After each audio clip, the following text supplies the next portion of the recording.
kuamka kulinda maji yetu.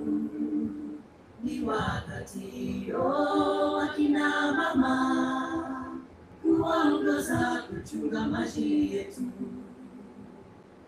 Maji haya tulipewa na Mungu, tukapewa jukumu kuyalinda.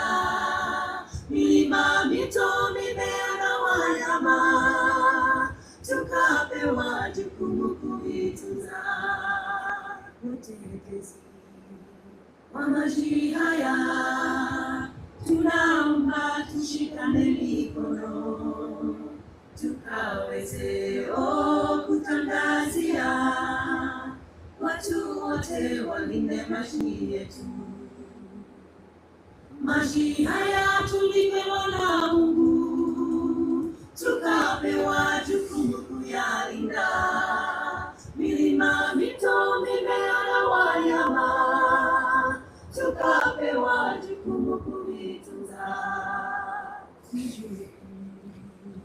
Na serikali kudumisha sheria juu ya maji ni jukumu letu sote, kuungana na serikali yetu.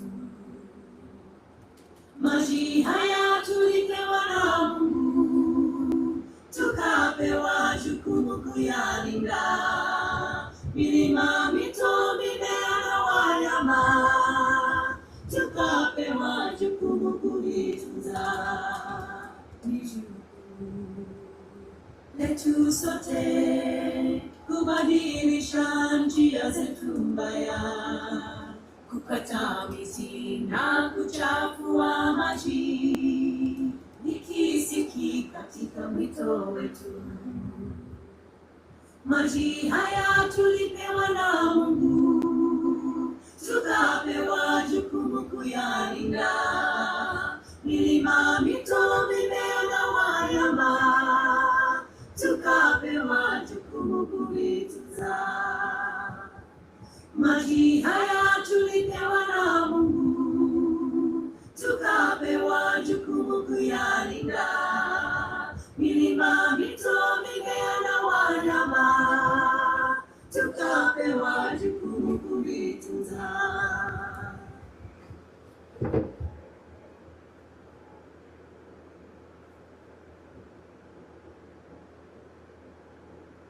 Maji haya tulipewa na Mungu, tukapewa jukumu kuyalinda. Milima, mito, mimea na wanyama, tukapewa jukumu kuitunza. Ni wakati wakina mama kuamka kulinda maji yetu. Ni wakati wakina mama kuongoza kuchunga maji yetu.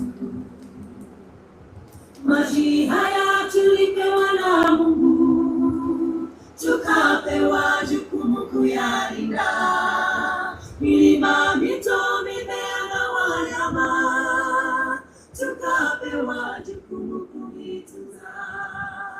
Utetezi wa maji haya tunaomba tushikane mikono, tukaweze kutangazia watu wote walinde maji yetu.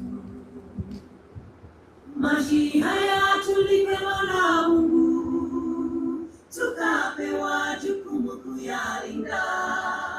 Milima, mito, mimea na wanyama, tukapewa jukumu kuitunza. Ni jukumu na serikali kudumisha sheria juu ya maji ni jukumu letu sote, kuungana na serikali yetu. Maji haya tulipewa na Mungu, tukapewa jukumu kuyalinda. Milima, mito, mimea na wanyama, tukapewa jukumu kuitunza. Ni jukumu letu sote kubadilisha njia zetu mbaya, kukata miti na kuchafua maji, ni kisiki katika mito wetu. Maji haya tulipewa na Mungu, tukapewa jukumu kuyalinda.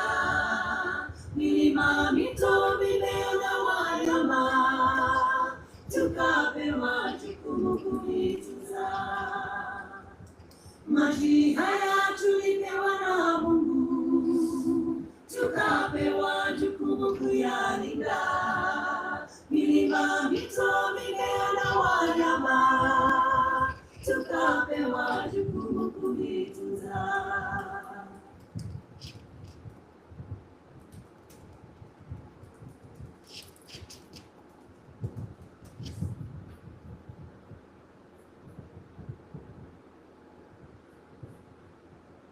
Maji haya tulipewa na Mungu, tukapewa jukumu kuyalinda. Milima, mito, mimea na wanyama, tukapewa jukumu kuitunza. Ni wakati wa kina mama kuamka kulinda maji yetu. Ni wakati wa kina mama kuongoza kuchunga maji yetu. Maji haya tulipewa na Mungu, tukapewa jukumu kuyalinda. Milima, mito, mimea na wanyama, tukapewa jukumu kuitunza. Watetezi wa maji haya, tunaomba tushikane mikono, tukaweze kutangazia watu wote walinde maji yetu. Maji haya tulipewa na Mungu, tukapewa jukumu kuyalinda. Milima, mito, mimea na wanyama, tukapewa jukumu kuitunza. Ni jukumu la serikali kudumisha sheria juu ya maji. Ni jukumu letu sote kuungana na serikali yetu. Hello, everyone. Happy almost Mother's Day. Thank you so much for coming. We're so excited that you're here.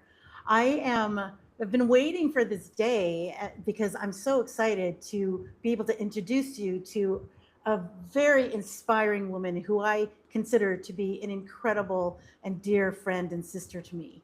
And the fact that she's you're going to get to meet her tonight. I am so grateful that you have access to her. Well, okay, so I'm going to have to be honest with you. She was planning to be here. We had everything planned. We were rehearsing, and we discovered that her internet they've been having terrible internet issues, but I did get to interview her. So you'll still see her interviewed live. We just won't have it live, but I think you'll really enjoy it because she's so inspiring. She's so fabulous. There's so many wonderful stories that she has to share. And I really think that you will just be so incredibly inspired. So let's talk about Mother's Day. First of all, you are here because you are interested in She Builds Power. And I think many of you here now are our donors, people who've already supported us and who want to continue to learn about what we're doing day after day and what kinds of things are happening in the lives of the women that we're training. And Mother's Day to me it's of course celebrating lives that are beautiful, but they're also complicated and exhausting and emotional and powerful all at once. And when I started to think about this event, I kept thinking about something we see over and over again in our work, is that women, no matter what kind of situation, they're going to find a way. Like a mother with 3 children and no support somehow finds a way. A woman balancing work and caregiving and bills and expectation and exhaustion, she still finds a way. Women find a way. Like I grew up watching that firsthand through my mother. My father was a submariner in the US Navy. He was a Filipino and he joined when the Navy opened recruitment to the Filipinos. So my parents met when he was on leave, and then after they married, he would be gone for at least 6 months at a time. So meanwhile, my mother was at home raising 4 children under 5 on a Filipino submariner's salary. But my father believed women were meant to be wives and mothers, so he didn't want her to work. But, excuse me, but the truth was there wasn't enough money. So while he was away underwater somewhere in the world, my mother secretly got a job so we could survive. And honestly, that story shaped how I see women. Excuse me a moment, I just need to take a quick drink.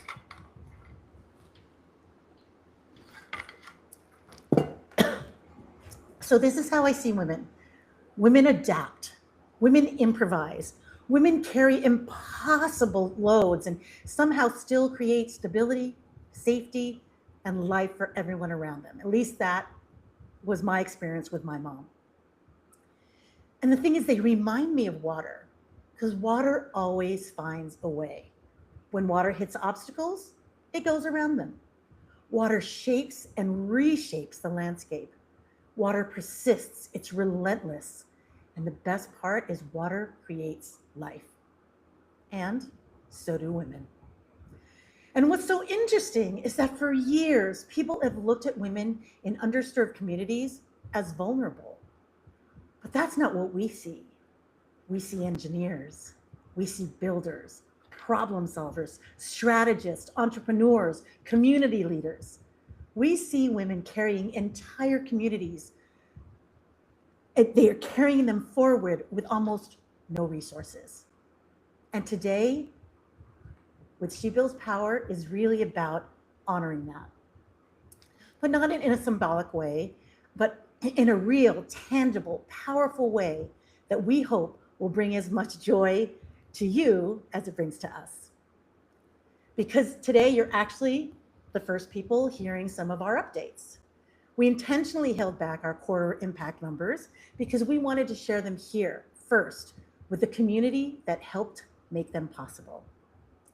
So many of you are donors, as I mentioned earlier, your supporters, your followers, your partners, your longtime champions of this work. So today you won't just hear statistics, you'll see what your support became. What did your generosity help build in just the first 3 months of this year? More wells, more trained women, more villages reached, more families with clean water, food security, and economic opportunity. And honestly, one of the most beautiful parts of this work is realizing that even the smallest contribution can ripple outward into thousands of lives. So for those of you who are new to She Builds Power, our work began training women to bring clean water to their communities. Over the years, constantly listening to and witnessing the women lead, we had a simple realization: water wasn't enough. For years, we worked in rural communities in sub-Saharan Africa, helping women build clean water and sanitation systems, and clean water and toilets and all sorts of hand washing stations. And while access to water changed the women's quality of life, improving health, safety, and dignity, we started noticing something important. The greatest transformation didn't happen when women simply gained access to water. It happened when women gained the ability to build systems, generate income, lead initiatives, and make decisions for their families and communities. So our work evolved. We were originally called Global Women's Water Initiative. Today, we're called She Builds Power. And we train women in East Africa in 3 interconnected areas: water, food, and finance. Our women learn to build clean water systems, They implement climate smart agriculture, strengthen savings and loans groups, launch businesses, and become trainers and leaders themselves. Because we don't see poverty as a single problem. We see it as a system. When a woman has clean water nearby, she gets time back. When she has time, she can grow food or build a business. When she has access to savings and affordable capital, she can invest in her future. And that is what changes everything. Water, for sure, can change her life in ways that she's unburdened by not having to walk the 8 hours that she would normally have to walk, or having to do all the water-related chores, or make sure all the family doesn't get water-related disease and have to spend more time making sure they get healthy after getting sick. And so these are the burdens that the women carry every day. So just being able to get water, those are the kinds of things you'll see solved, or at least relieved. Women gets her time back. They have safe places to go to the restroom. They won't get attacked when they're fetching water long distances. And if you can imagine, there is the connection to water and violence is huge, because when girls are walking long distances, women are walking long distances, they can be attacked violently and be sexually molested. So these are the kinds of things you wouldn't even imagine just water having that impact on so many things, on education, on work, on safety, security. And so, yes, we were able to focus on water and see those kinds of changes, the security and the unburdening, all of those things. But what we had to see was that they may have just improved their lives slightly. They may not have had lifted themselves out of poverty. And what we were seeing is that the combination of water, access to water, growing profitable food, and having access to capital, that was the trifecta, the three things that were needed in order for women to start getting themselves out of poverty. And not only that, but creating generational wealth. So what's especially powerful is that these women don't just benefit from the work, they lead it. And like water, they transform. In their communities, they become the engineers, they become the trainers, the entrepreneurs, the community experts that people, governments, NGOs will go to for advice and for help. And over time, that creates something much bigger than aid. It creates agency, self-reliance, leadership, generational change. And that's why we say we don't just build wells, we build power. Because today you're going to be the first to learn about what we did these first 3 months and see that women are building wells, growing profitable food systems, strengthening businesses, et cetera, et cetera. Because this is not but we're sharing this with you now, not just as an update, but as a story. And that brings me to one of my favorite stories of the entire She Builds history and our journey, and the woman that you're about to meet, and that is Florence Aditi. So let me show you a few little things about our fabulous Florence. So she came to us, and I remember her being very, very resistant to some of the information that we were sharing. And we came to find out later, it was almost like, I don't know if you've ever heard of the Malcolm X sort of how you introduce people to something new and help them to change their mindset. He basically said, don't tell people, show them a dirty glass of water, but don't tell them that they have dirty water, because they're going to resist it, because they don't want to be embarrassed or think that they have dirty water and not know it. What you do is you offer them a cleaner glass, and then you let them choose, and it's their choice. It's not going to them and saying you're doing something wrong. And so Florence came to us like that. She was very resistant because we had asked people to bring their water that they were using every day to get tested. And we had simple water tests that women could do on their own without a lab, without an incubator. They just used their body heat in order for the tests to work.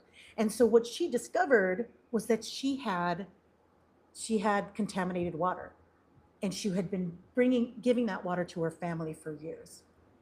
And so when she was resisting everything we were saying during the training, I remember thinking to myself, she's going to be my project. If we can convince her, if we can get her to shift, if we can get her to be able to take this information and say it's important and take it home, then we've succeeded. And so this is, the thing about Florence is that the first year she came, and eventually she came to the realization. She actually didn't do it right at the training. She went home, she started sharing the information, and realized how incredibly valuable it was. Because she started to share information about how you can reduce your risk of water-related disease in your families. And so here she was, this expert, bringing in this incredible knowledge that was going to help her entire community, not just her family, but her entire community. And so she came back. So we have a multi-year program. Women come back year after year to learn more things. So the second year she came, she was 9 months pregnant. That's how important it was for her to come to the training. She was 9 months pregnant. She learned that year to learn how to build a rainwater harvesting system and a tank. She also learned multiple other things, but that was one of the main things that she learned. And so meanwhile, she is pregnant. She's helping carry bricks and even making bricks to build this tank, because that's how important this training was to her. 2 days after she got home off the bus, she had her baby. And I was so honored to find out that she named her baby Gemma. And so over that year, she actually built tanks. She built at least 2 tanks. We require them to build 2 tanks before they can even come back to another training. Because the first one, we give them seed money for it, and then they build it. And then they have to raise their own money from their own community to build the second one and do it on their own, so they can prove they've actually absorbed the knowledge and are able to use it and apply it. So here's the second year where Florence is learning how to build composting latrines. And baby Gemma is now on her back. And here she is sawing some rebar. I think Florence on the photo on the right is actually just about ready to put some cement on the lay some bricks on the tank. And on the bottom there, they're learning how to make reusable menstrual pads. So here's Gemma, baby Gemma, growing up in this world where all these women around her are building things and making things and learning all of these really important things that can improve the health of their communities. And so that was that year. The following year, and she built toilets. And the following year, actually, this is me and baby Gemma, our first meeting. We ended up bonding. This is my BFF. So this was her when she went back, and this was one of her first tanks. And then the next year, here comes baby Gemma, already walking, already shoveling, already helping her mom, starting to learn how to build filters, water filters that are all made out of local materials so that people in her community can have clean water. And these are that's the through line of all of our technologies. All the technologies they learn are things that people who don't have a background in construction, like women who aren't engineers, like many women, they can actually build it and maintain it because they're local materials. Everything can be fixed locally without having to import crazy parts that are imported. And so after that, she went back and then started doing some really incredible work. She went home, started to get tapped by the local government to do work. She started to get paid for her trainings. She started selling soap, which is something else that she learned from us. She started building her businesses. She was able to buy so many things. And so that is my, it is my honor to be able to introduce Florence, and it's my even bigger honor to be able to share her story with, to have her tell you her story. So I'm going to now, I'm going to play her, I'm going to play the interview that we did today, and I want to just share how incredibly inspiring she is. I know I don't have to tell you because by the end of this, you're going to be able to say it yourself. I wanted to also tell you that we were having sporadic ins and outs with the internet, so you'll see some little flickers because I had to edit things out. And you'll also notice that she had to we had to she was getting interrupted because she was also at the office. So let me share this, and I'm gonna introduce you to our wonderful, wonderful, wonderful Florence. Okay, here we go. I am so grateful that you are here with us today, Florence. I'm so sorry. If you're all seeing this video now, it's because Florence was not able to get online because it's 7 o'clock in Amuria. She's in a very rural area. His internet and power is very sporadic. So we wanted to make sure we had a backup plan just in case this happened, because it is there's a higher risk of this happening because of where she's calling in from. So we're so grateful that we found a window of time with Florence so that we could actually get her live today to give you some updates and share about her experience and just bring joy for Mother's Day. So this is one of my favorite trainings. And I really don't want to say, that in front of all my other trainees, but she is one of the reasons I love Florence is that when she came to us, she almost resisted everything we were trying to teach. And she was that, and I remember thinking to myself, oh my gosh, I know this is going to change her life. So let's just wait. She's going to be my project. She's going to be the person that I want to, if I know we can turn her and she can be excited about the work that we're teaching, or, the stuff that we're teaching her and the work that she can do, then we can train anyone. So, and that was Florence. And so I just want to ask you, Florence, what has her experience been since you were with us? You started with us when we were Global Women's Water Initiative. Now we're She Builds Power. What has your experience been since you've been with us? My experience since I joined you people, my experience has been on changing the community. I'm now called a trainer. I'm now called an engineer. I'm now called a mother. In fact, my kids keep on asking me, Mommy, why is it that people always call you, give you that respect? Ma. Yet you're not even old to be called Ma. Because in Africa, when you're given that respect, Ma, it means that when you're given that name Ma, it's a name of respect. At my age, I would not deserve such a name. But now people call me. Because I deal with the communities, I've changed the communities' attitudes. Initially, when me, I was negative. But now, because of the trainings that I got, the perception has changed. So because of that perception and the attitude that I had, I'm also trying to instill in the community members so that we also come out from that dark continent, that dark to something better that can improve their lives. That's so great. And I love that you said you went from sort of this negative to all of a sudden, feeling like I'm putting words in your mouth, but you can change them. But the way I'm understanding you is that you found you had been yearning to help your community, and now you had a way. And next thing you know, you were in the community and doing things that women had never done before. Can you tell us about that experience when you went into the community? Did you receive resistance or anything? No, when I was in the community, the resistance that I received was from my fellow women.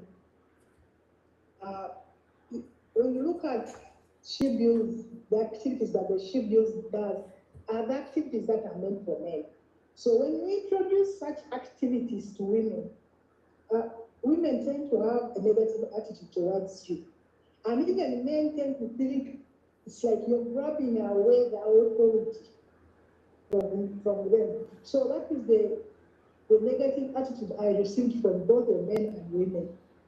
But with the time, as I kept on progressing with them, discussing with them, talking with them, they understood I was not stealing away anything from them.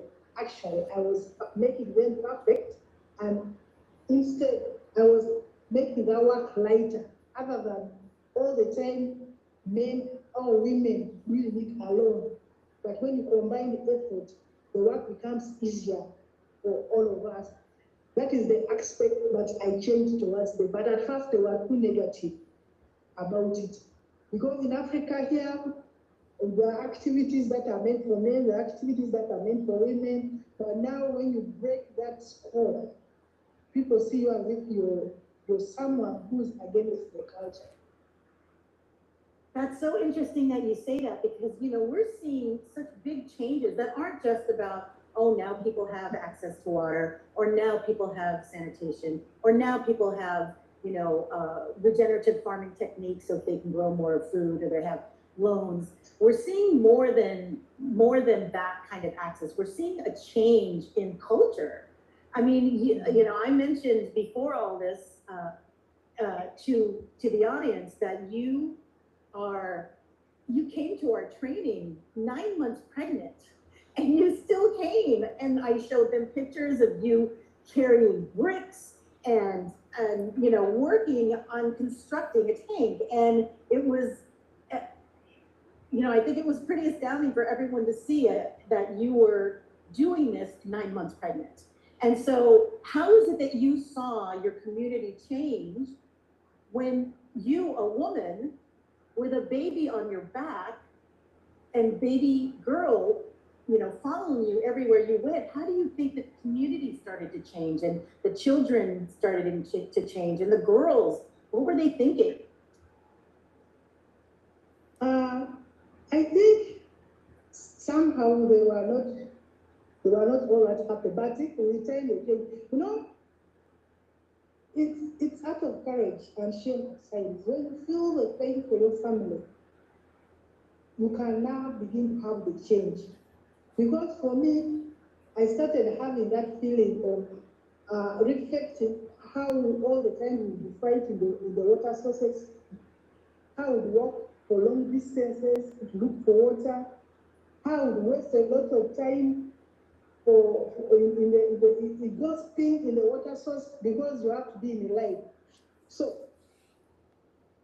when I educated women, and when they saw what I was doing, because when I would communicate in churches are like, I'm going to build a tank, I'm going to do this, but whoever is interested can come and see. So when they would see me molding those things, bread, cutting, they were like, but can you manage as a woman? And I said, yes, I can manage as a woman. But when I'm pregnant and when I'm having Gemma, carrying a child on the back in Africa, it's normal. Women are supposed to be carrying children in their back.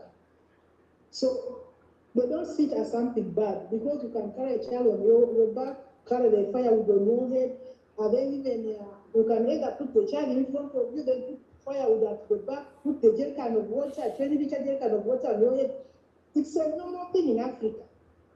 So when I see you doing it like that, it's normal. But the aspect is changing now. Much as you have a child on your back, the child is supposed to be breastfed, but you're there cutting, should I say, these big wires. You're busy putting them together. You're busy molding bricks, because I did it myself, molding bricks. And as you can see, lifting up that machine, you get on your back and you're making bricks. So everyone gets inquisitive and anxious. Why is she doing that? I think if she's able to do it, maybe even me, I can do it. So we Africans believe by seeing. They don't believe by hearing. When they just hear, they don't do so perfectly. But when they see someone doing, someone says, I must also do it. So because of that aspect, although I had Gemma, they realized that I had the courage. I was determined to change my family, to change the community. That's why I was doing all of that. And because of that, they came in small by small. A day, 2, 3, but as the time kept on going, the number increased. Actually, now what became simpler compared to how I started first. So we always refer to this one proverb in the not Philippines, in Africa. It's if you train a man, you train an individual. If you train a woman, you train a nation. How do you feel about that phrase? What does that mean to you? When you train a man, you train someone as an individual because he remains with his knowledge alone. Few of them will want to share the knowledge. But a woman, when you train a woman would want to train the children. That is why when she's cooking, she will always want to sit and command, tell the child, you bring this, you stay at this, you do this, but the man will not have time for that. They are always saying that they're busy. So when you train a woman, you're able to train so many people. Because when you start training a child, the child will also go and train the other fellow children outside there. That yesterday, you see, mom told me to do this. Mom told me to do this. But when you train a man, he does not train anyone other than going to sit probably in training centers and gossip. Think about drinking. Think about these other minor activities. And at the end, they will again come back asking you, what have you done? So that's why it is, me, I remember that saying, train a woman, train the nation. Train a man, train an individual. It's true. I mean, we did our own research. We went all around Uganda, interviewed hundreds of women and men, just around, a topic around when they learn certain knowledge. We were asking specifically about WASH. And when women got the knowledge, like you said, they held it to themselves. They said they would wait until they got paid, which is understandable. It's valuable information, and you would be considered an expert since you don't know, since people need that information. But with the women, when we were asking them, they willingly shared it with their neighbors because, again, you said earlier, all you're trying to do is bring relief and unburden the women because they've got so much burdens on their shoulders already. And so that is, and our study very much aligned with other studies that were happening around the world, how women share their knowledge. So that proverb, it's true. It's true that you train a nation when you train a woman. So, yeah, go ahead. Okay, great. Yes. So tell me so let's talk about baby Gemma. She's grown up in this world where her mother is constructing, where her neighbor's mom is constructing, where her neighbor's grandmother is constructing. How is she growing up now? What kind of mindset does she have that's different than yours now, or yours when you were her age? I think when I was Gemma's age, I must have been self-centered. I was someone who was self-centered. But Gemma is different. Gemma is a child that is brighter, very bright in class. Even when she does her things, she's a child who does things with a keen interest, with care. And she likes doing things in a group. She doesn't like doing things alone. She likes doing things with with colleagues, friends, anything, small thing that she gets. So she's someone who likes discovering things. Hmm? She's someone who likes doing things that are unique. She's not a child who is self-centered. She's someone who likes sharing knowledge, sharing things, feeling for others, carrying things that are not made for her age. Because one time I got her carrying a jerrycan, a 20-liter jerrycan, when she was just 10 years. And then I was like, Gemma, did I tell you to do that? Then she says, but man, this is okay. At her age, she's not meant to carry a 20-liter jerrycan, at least a 5-liter jerrycan.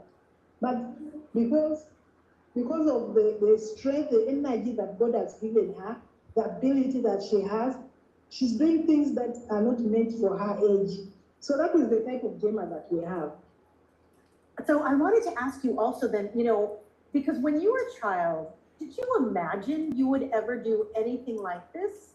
Is that, did you imagine that maybe you'd be building tanks? Last week you just built a well. I mean, when you were a child, when you were Gemma's age, did you think that this was possible for you? No, I did not think so. During my age, me, I grew up in a rural community whereby we didn't have issues concerning tanks. And if you were to see a tank, you would see from a well-off family. But I did not even have the idea how the tank would have come there. So I did not, by the time I grew up during my age, I didn't think that I would have the knowledge. I didn't think that me myself personally, I would build a tank. It didn't happen with me in my life. But it is different now with Gemma. Gemma has come to in a situation whereby now, since childhood, when she was still a baby, she's seeing it being done. So it is simpler for her, but for me, it was not there. During my time, it was not there. Yeah, I totally agree. I feel like, this generation that you have been raising as you've been building wells and building toilets and building tanks, this generation sees you doing that, sees women doing that, and all of a sudden the mindset has changed, but very secretly. It's not like someone said women are equal to men. They see it, they witness it in their life. So that becomes what they think of as normal. Whereas your normal, when you were a child, your normal was, oh, men do that and women do that, and that's it. Whereas maybe Gemma, growing up with you, she has a whole different view of the world. And now she has all of these other opportunities open to her, which is because of you, Florence. So tell me, just overall, from the time you started with us into the time, until now, last week, you building your first spring well, I would love to know how your life has changed in a way that you didn't expect it. How's your life changed over the time we've been working together? My life has changed a lot. One, I do not spend a lot of time now collecting water. Because I just open the tap and get water. Then I do not harvest crops like season crops. I harvest throughout the whole year, which makes it easier for me to pay my fees. Then two, the community looks at me as an example. Recently when we went to protect a spring well, they had expected me as a boss not to be working, but just commanding.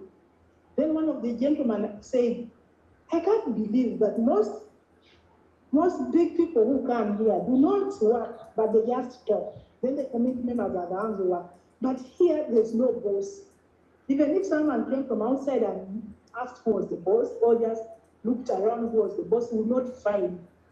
So it means that somehow the way I used to be, I'm no longer like that. The person who was self-centered, who wanted to do her own things on her own, I no longer have that heart. I now let's share. Hmm?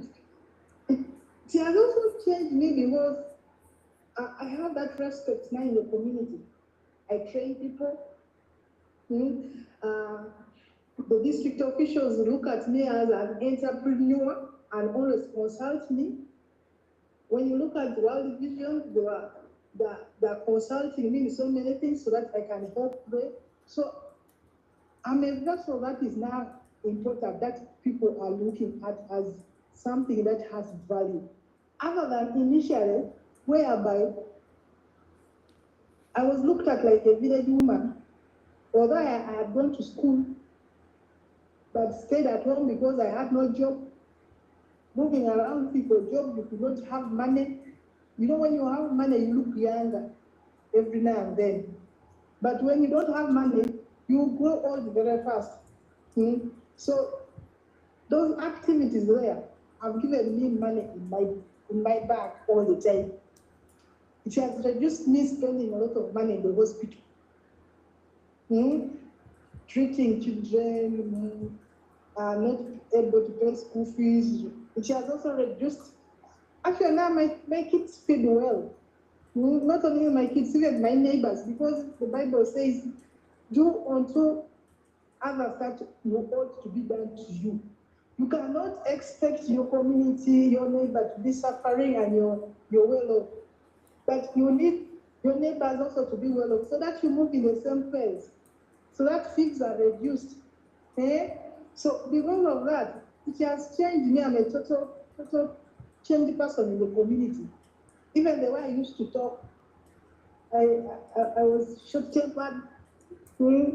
Didn't calculate my words when I'm speaking.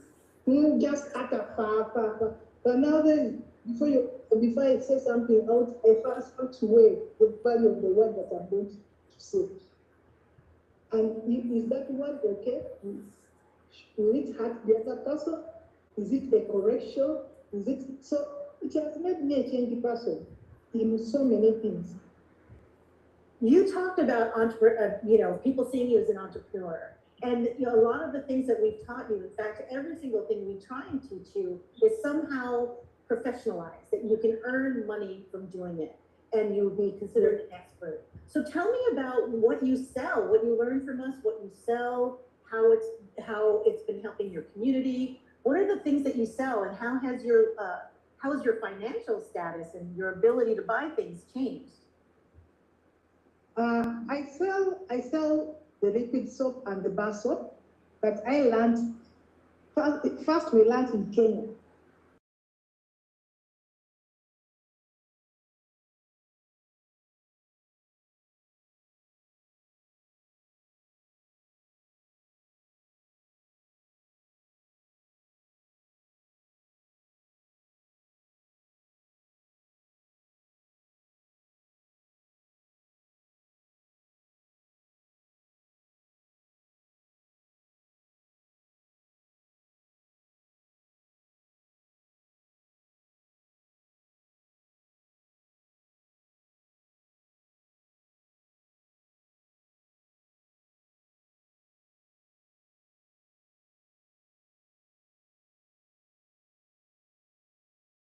Because when I look at myself, I have 8 children, and out of the 8, they are all in good schools. So at the end of the whole term, I'm spending like 10 million, and that money I get from the skills that I got from the training. At times they call me, this water pipe has broken down. Come and help us repair. You can't repair. You're paid. At times they call me, this rainwater harvesting tank is leaking. Can you give us some knowledge and guidance? You do. So you're paid. And then also, the things that we learned. So when you put that little money together, it has increased. So it is the other money is here that advance which I got to you. It has helped me. I even purchased 2 plots of land, although I've not yet built them. So I'm not badly off like the way I was. So that training has benefited me a lot. It sounds to me like you're making a certain salary, but with the entrepreneurial, initiatives that you have, selling soap and liquid and bar, and then also the jelly. It sounds like you're making twice as much as you're making in your salary. So it sounds like a really, and then, so you learned all of that from us. And every year we have our women come together and they share information, and that's where you learn the jelly, right? And I think that's what's so great about what has happened with our group, because we are beyond just a group of women coming together every year, right? Or not even every year. But we've become such a sisterhood, because you said you call, Comfort and God Liver or Rosemary, and that's our team. That's the She Builds Power team. They're in Uganda and they're in Kenya, they're locals. And here they are making themselves available to you all the time. It's because we have built a community of support that anybody can learn from anyone in our group. You guys were the core group. We've had a few cohorts now. You guys have trained over 12,000 people. I don't know if you knew those numbers. And they have trained 34,000 women. So here you are, this one Florence, who had a child who's now training others. The child, you said, is sharing her information elsewhere. It's like a water drop, and then the ripple happening where it's one thing, one person does it, all of a sudden it affects everybody around them. And that's what's so inspiring. Not just about what you're doing. Yes, you're bringing clean water to your community. Yes, you are making money from things that are important to the community, like soap. Yes, you are buying land. Yes, you are supporting your children to go to school. But beyond that, what we're building here is not just this group of women who can support each other. We're building a community of women who are now making that circle bigger, and it's a movement to see women change the mindsets of people in Uganda, so that women can be in construction sites, women can get paid to do things that men maybe were supposed to do. Women are taking office, women are consulting. That's what we're seeing with the women that we've worked with. You have a story, I remember, where you were, the local government came to you and you supervised 27 other workers. You didn't have a degree in, water, sanitation, and hygiene, but they knew your knowledge and they hired you. Can you tell us a little bit about that? Yes, that was some time back. It's because we had already got knowledge from the training on testing water. Remember, you taught us on how to test water, and then also on doing the biosand filters and so on.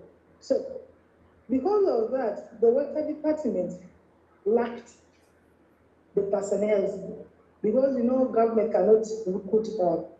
So because they had that, when we came back from the training, I decided to test our borehole water to find out if I've been treated safe water. Then there was a shallow well that was nearby, also decided to test. Now, it was the community members who were speaking about me that I had known different ideas. So I was surprised when I was called by the district water officer to go to his office. Then I was told, we know that you have the knowledge on water, but we want you to help us to spread out the knowledge that you have, to go and train other women, not only women, but also we have other people who are dealing in water. Because not every person who goes to do education in water gets all the knowledge. And I ended up training, initially, by that time I had trained 27. But now I've trained so many. I've trained very many. So I've trained so many. Because I'm not someone who is mean with knowledge.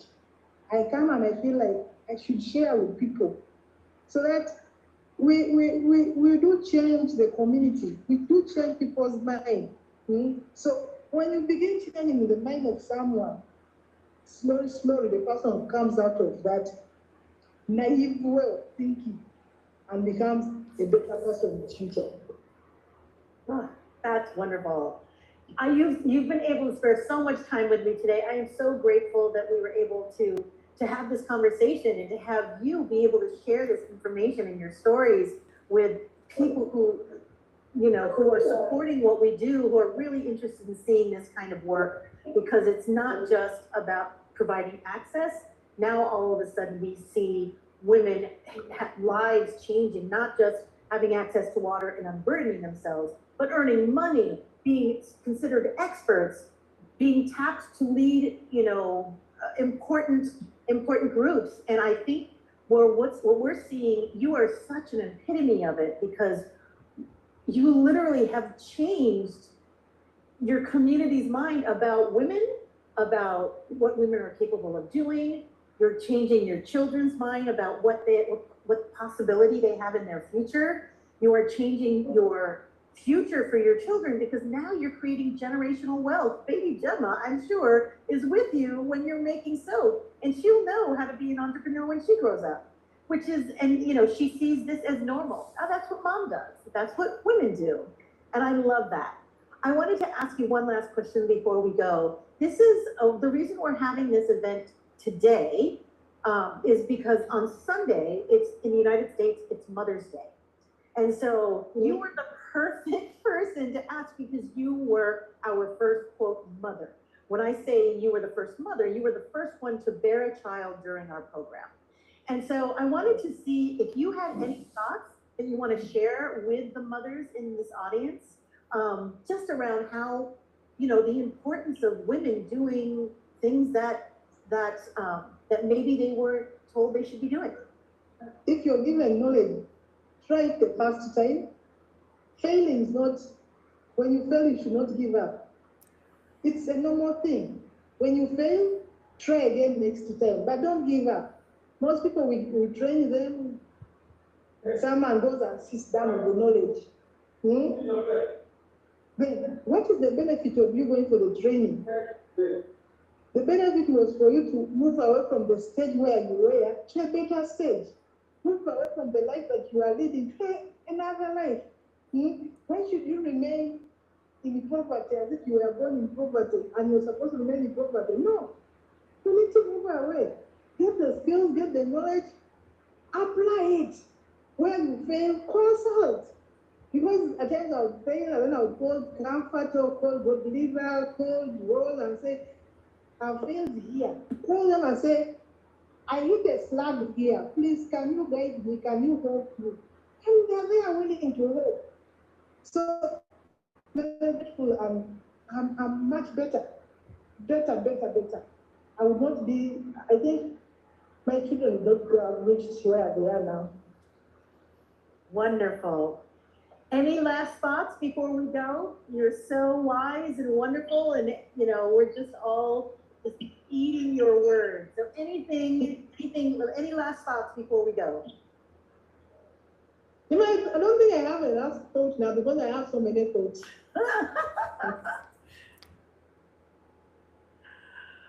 And that is our lovely Florence.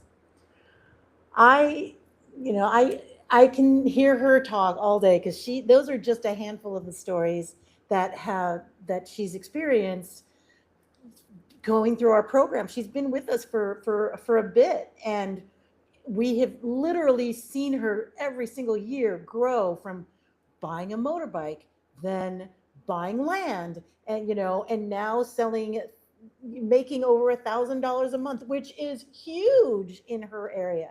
And that's just from her selling her soap and her jellies. And so, she's one of the things that we're seeing is that for us, we used water and food and entrepreneurship as an entry point. But the outcome has become not just agency, but legacy. And that legacy being seeing someone like a baby Gemma grow up in a world where everything that her mother is doing is normal. And so, like I said, Florence is the epitome of it. And honestly, at first, I didn't think Florence would ever come back. But the thing is, she wanted to learn. She wanted to build. She wanted something different for her family. And so she became a builder herself. Before we go, I wanted to sort of give you an insight of what is going to be happening in the next for the next year, what we're looking to do. This, for those of you who are donors who are in the room, we are so excited that what I'm just about to share with you is what you have been able to support and make happen as a result of your donations and your contributions. So last week, as I mentioned, Florence built a well in her community. This last year, she learned how to build spring wells in her community, and she built her first well in her community, and that was a big thing because women had never built a well, at least nothing like that before, because we build different kinds of wells. We don't build wells with the pumps. We build spring wells where water is constantly flowing. And what you often see are these ponds that are filthy because they're not protected. And so that's the kind of well that we construct. And that's what Florence had built her first one last week. But she wasn't the first one to build. Over the first quarter, we have been able, I'm going to show you my, in the first quarter, the first 3 months of this year, we've already built 5 wells in 6 weeks, 19 villages with over 13,000 people. And the thing is, Florence just added to that. She built another well with serving 3 villages, and now that number is up to over 16,000 people. And that's just happened in the last 2 or 3 months. So I had mentioned this earlier in my interview with her, is over time, and we've been tracking how many women we've been training, and we've trained over 12,700. They have trained 34,000 because they all know that they're trainers. 62% of them doubled their income. 36% tripled their income. And one of my favorite ones is that 93% of them have become equal or primary breadwinners. You see someone like Florence, who was making maybe $100 or $200 a month with her job, and now is making over 1,000 just with her side gigs. And so, and she wouldn't even consider them side gigs. These are things that she knows she is making significant money. She is putting all her kids through school, and they're all in good schools now. And she's just, she's got 8 of them, and she's been able to do that. She was spending $10 million, which is about the equivalent of $3,000 every term. And she was making that kind of money to be able to put her kids through good schools. And so, that is the overall. What I wanted to share with you also is what's next. What is happening over the next 6 months, 6 to 8 months? We've got 20 more wells that we're raising money to build. We're also buying land, which is so important because women don't have, it's very difficult for women to own land, or at least to inherit land in their communities. And then we're also certifying women's businesses. So what that means is they're gonna be tested under some government supervision to see if, like when she makes her soap, are they high quality enough to sell commercially? And so once they get that, oh my gosh, their businesses are going to explode. So that is our vision for 2026. That is our way of celebrating Mother's Day, by celebrating a mother who has completely changed hers, her family's, and her community's lives, and completely changed the path of her future and shaped it. So just like water.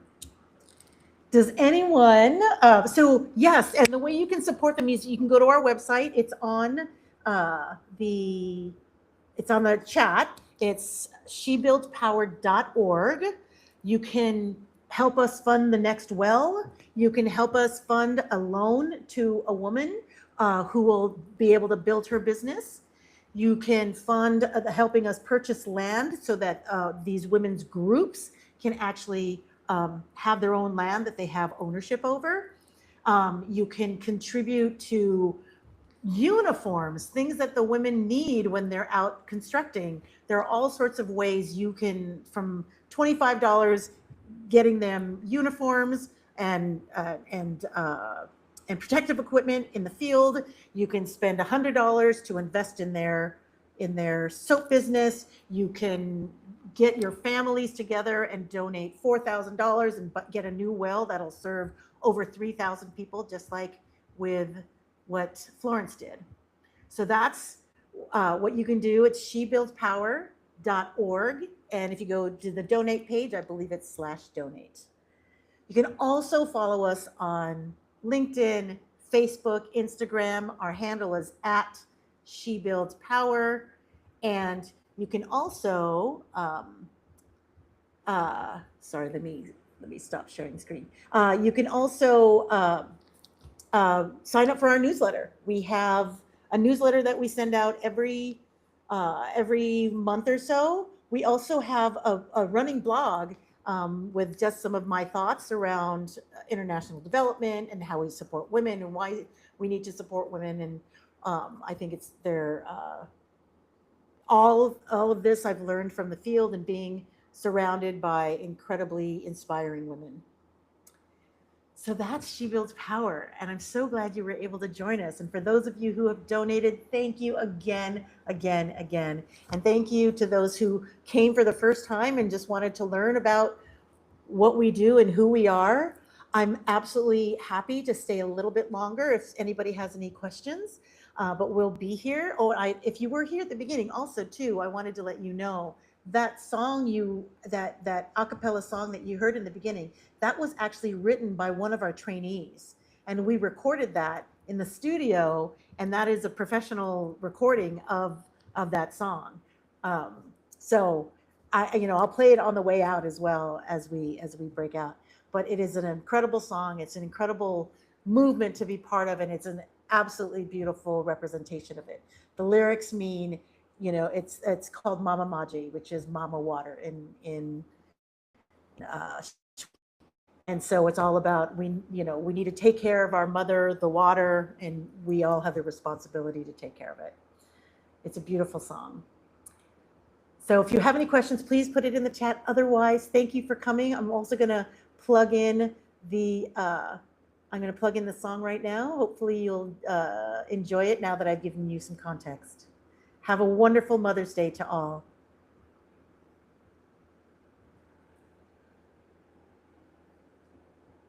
Oops.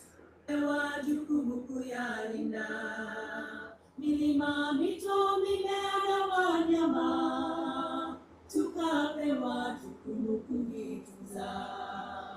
Ni wakati wakina mama kuamka kulinda maji yetu. Ni wakati wakina mama kuongoza kuchunga maji yetu. Maji haya tulipewa na Mungu, tukapewa jukumu kuyalinda. Milima, mito, mimea na wanyama, tukapewa jukumu kuvitunza. Watetezi wa maji haya, tunaomba tushikane mikono, tukaweze kutangazia watu wote walinde maji yetu. Maji haya tulipewa na Mungu, tukapewa jukumu kuyalinda. Milima, mito, mimea na wanyama, tukapewa jukumu kuvitunza. Ni jukumu wa serikali kudumisha sheria juu ya maji.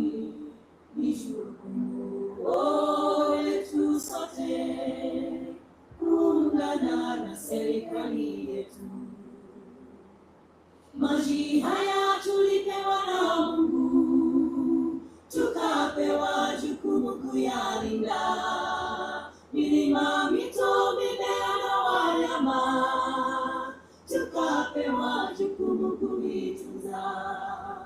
Ni jukumu letu sote kubadilisha njia zetu mbaya, kukata miti na kuchafua maji, ni kisiki katika mito wetu. Maji haya tulipewa na Mungu, tukapewa jukumu kuyalinda. Milima, mito, mimea na wanyama, tukapewa jukumu kuitunza. Maji haya tulipewa na Mungu, tukapewa jukumu kuyalinda. Milima, mito, mimea na wanyama, tukapewa jukumu kuitunza. Happy Mother's Day, everyone. Have a great weekend. Kiss your mom, hug them. I'm going to do the same. Bye-bye.